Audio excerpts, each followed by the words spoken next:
A number of people have written to me from time to time, wanting to know what makes them eligible to receive the seal of God. Some want to know whether they will be sealed by doing this or by doing that. Others want to know whether they will be left without the seal by not doing this or not doing the other. The questions are indeed very timely and commendable.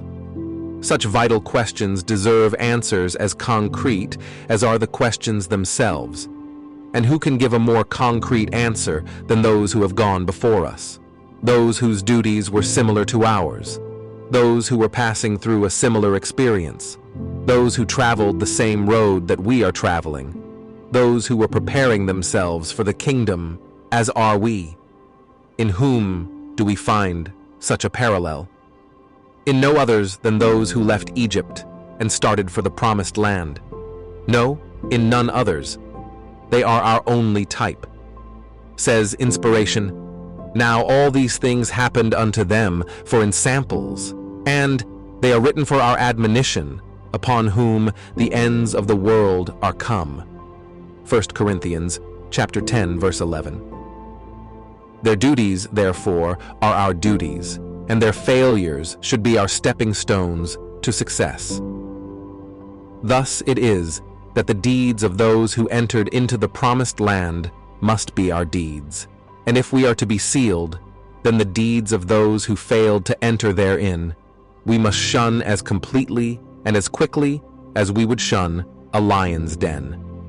We are now to find out why some of them went into the promised land and why others did not go in, for this is what inspiration commands us to do.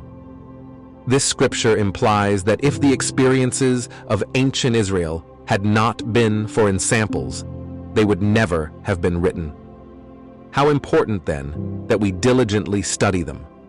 Yes, in order for us to know what we must do or must not do to receive the seal and to enter into the promised land, we must examine the deed of both those who entered it and of those who were left out of it.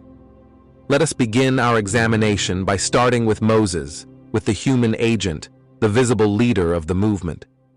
Reared in the courts of Pharaoh, he received the highest education the world then offered. And having understood that he was the one to free his brethren from Egyptian bondage, he felt quite capable for the job. You remember the story of how he started out to deliver them, although he was not yet told to do so. He killed an Egyptian, fell into a quarrel with one of the Hebrews, and then fled for his life. So it was that in Midian he obtained a job, became a shepherd, and married his employer's daughter.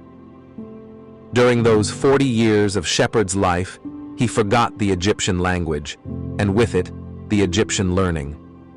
In its place, though, he learned to tend well to sheep. He therefore dismissed from his mind the idea of ever delivering the people of God from their Egyptian bondage.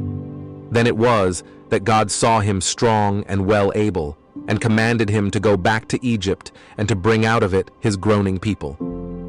You recall that Moses protested against the idea and argued that he had failed at his first attempt, the time he was young and well-informed, and that at that late hour of his life he was not trying again, that he could no longer even speak the language. After a prolonged conversation, God removed his objections by promising to give him his brother, Aaron, to be his spokesman, and Moses finally consented to return to Egypt. There, with his shepherd's rod, he performed many signs and wonders before both the Egyptians and the Hebrews.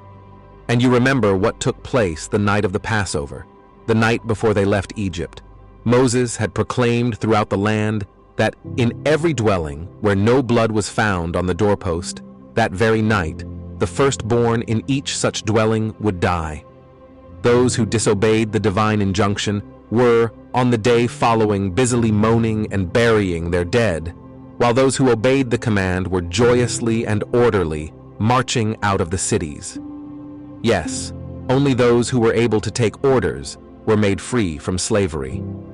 It is therefore prerequisite that we learn to take orders if we are to receive the seal of God in our foreheads. Let us not forget, though, that the children of Israel left Egypt with great zeal and high hopes.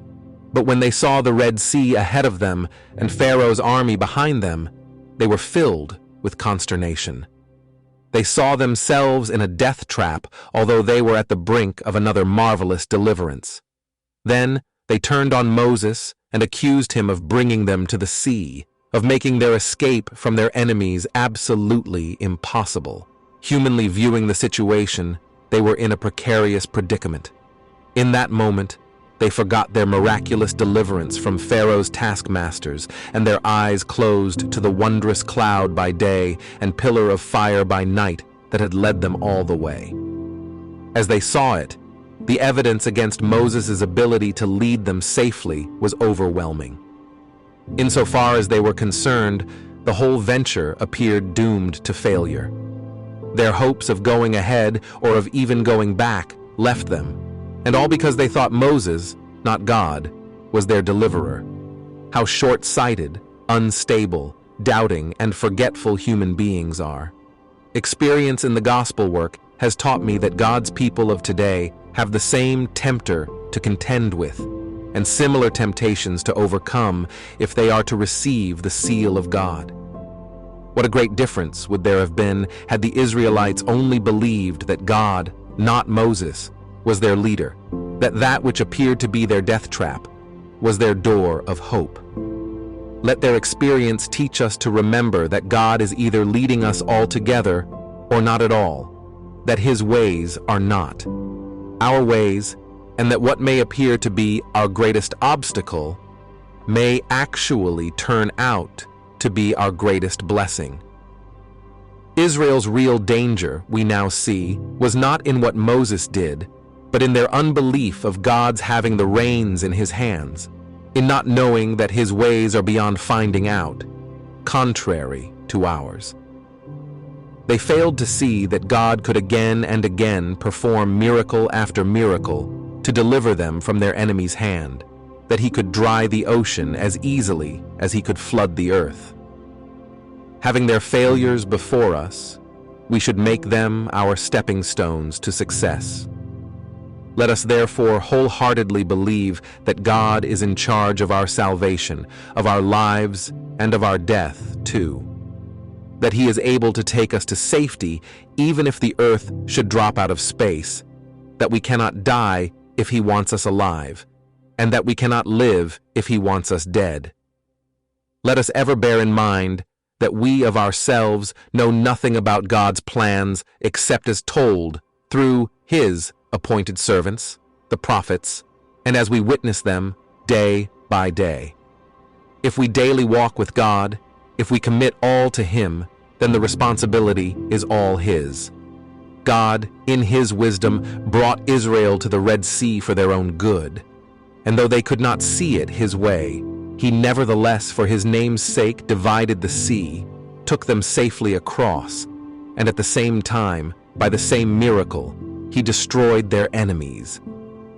Had Moses been as doubtful of God's power and leadership as were the people that were with him, what effect would his rod have had as he struck the sea with it?